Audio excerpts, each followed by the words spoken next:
Untuk menumbuh kembangkan masyarakat yang mampu memanfaatkan hasil inovasi teknologi di bidang peternakan, Balitbangda Provinsi Sumsel kembali melakukan pengawasan terakhir terhadap peningkatan kapasitas dan kapabilitas tenan dan tim pelaksana kegiatan inkubasi bisnis teknologi, pengembangan Sains Teknopark Sumsel. Pengawasan ini dilakukan di salah satu perusahaan yang bergerak di bidang teknologi rekayasa mesin teknologi tepat guna. Dalam kegiatan ini dipimpin langsung oleh Kepala Badan Balitbangda Provinsi Sumsel dengan melakukan pengecekan dan kelayakan salah satu mesin pencacah multiguna yang nantinya alat ini akan digunakan untuk memberikan pakan sapi.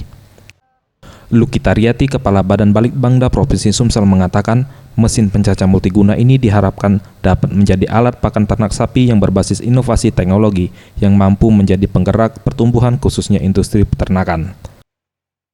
Mesin ini adalah salah satu tadi untuk penyediaan pakan bagi sapi yang akan dikelola di STP, di Sains Teknopark itu.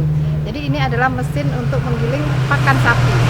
Pakan sapi terdiri dari beberapa jenis, dan salah satunya adalah terdiri dari rumput-rumputan seperti rumput gajah, odot, dan sebagainya, dan juga indigo vera. Sutrisno, salah satu pengembang mesin pencacah multiguna ini mengatakan, melihat kebutuhan pakan ternak sangat dibutuhkan bagi para peternak, dirinya bersama timnya berinisiatif mengembangkan mesin ini dan berharap ke depannya mesin yang ia kembangkan ini nantinya akan bisa membantu masyarakat yang memang memerlukan khususnya di bidang industri peternakan. Kebutuhan untuk pakan ternak itu sangat perlu sekali dan kami berusaha untuk membuat mesin pencacah ini. Septian Rizky, Sriwijaya TV.